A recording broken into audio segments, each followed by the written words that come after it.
मंदिर यात्रा विथ निकुराज या भक्तिमय प्रवासात आपलं मनपूर्वक स्वागत आहे। आजपासून आपण सुरू करतो आहेत गजानन महाराजांच्या 21 दिवसांचा पवित्र कथा मालिकेतील पहिला दिवस, प्रकट दिनाचे महत्त्व। हा केवळ एक दिवस नाही, हा भक्तांसाठी आशीर्वादांचा महासागर आहे।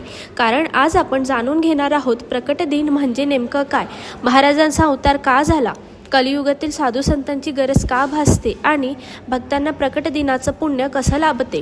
व्हिडिओ शेवटपर्यंत नक्की पहा, कारण प्रत्येक शब्दात महाराजांची कृपा दडलेली आहे। प्रकट दिन म्हणजे काय? आपण वाढदिवस साजरा करतो, पण संतांचा जन्मदिन नसतो, तो असतो प्रकट दिन। प्रकट दिन म्हणजेच ईश्वर तत्वांचा मानव रूपात झालेला अवतार। संत हे सामान्य जन्म घेत नाही, ते लोककल्याणासाठी प्रकट होतात। श्रीराम नवमीला अवतरले, श्रीकृष्ण जन्माष्टमीला अवतरले, तसंच गजानन महाराज हेही ईश्वरी अवतार होते। महाराजांचा प्रकट दिन म्हणजेच अज्ञानातून ज्ञानाकडे नेणारा दिवस, दुःखातून मुक्ती देणारा दिवस आणि भक्तांसाठी कृपा वर्षावाचा दिवस। म्हणूनच हा दिवस केवळ उत्सव नसून तो आहे साधन, सेवा आणि श्रद्धेचा दिवस। महाराजांचा अवतार का झाला? कलियुग हे पाप, अहंकार, दुःख आणि अधर्माने भरलेले युग।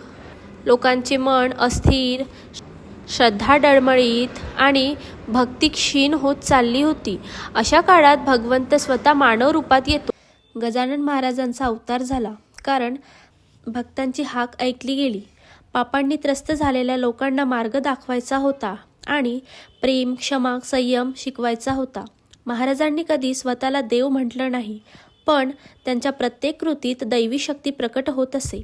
महाराज गरिबांचे रक्षण करायचे, अहंकारी लोकांना धडा शिकवायचे आणि भक्तांना आईसारखी माया द्यायचे। कलियुगातील साधू संतांची गरज काय? कलियुगात माणसाला बाहेरचा नव्हे तर आतला अंधार जास्त त्रास देतो। या अंधारातून मार्ग दाखवणारे असतात साधू संत। संत म्हणजे चालते बोलते देव, जिवंत तीर्थक्षेत्र आणि भक्तांसाठी आशेचा किरण। गजानन महाराजांनी कलियुगात हेच सिद्ध केलं की देव मंदिरातच नाही, तो भक्तांच्या हृदयात असतो। महाराजांनी कोणताही भेदभाव नाही केला। श्रीमंत असो वा गरीब, स्त्री असो वा पुरुष, जात पात सर्वांवर समान कृपा केली। भक्तांसाठी प्रकट दिनाचे पुण्य। गजानन महाराजांच्या प्रकट दिनी केलेली प्रत्येक छोटी भक्तीही मोठं पुण्य देणारी ठरते। या दिवशी महाराजांचं नामस्मरण केल्यास पापक्षालन होतं, कथा ऐकल्यास मनशुद्धी मिळते आणि श्रद्धेने प्रार्थना केल्यास अशक्यही शक्य होतं।